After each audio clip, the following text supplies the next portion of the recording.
With DraftKings, you can set a new lineup each week. Here's my lineup for the final week of the regular season. For a value pick, I really like Matty Ice at quarterback coming off that win against the formerly undefeated Carolina Panthers. It's tough to get a solid quarterback under $6,000, so his $5,500 price makes him an easy bargain going against a Saints defense that's given up the second most passing yards this season. There's no doubt that Matt Ryan is due for a huge game at the end of this season.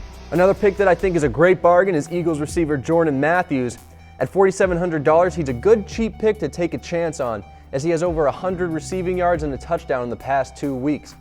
In Week 17, he faces the New York Giants, who have given up over 300 passing yards per game. The Giants haven't seen Matthews since Week 6, and he's been a completely different player in the second half of the season. I look to see him give them fits in New Jersey.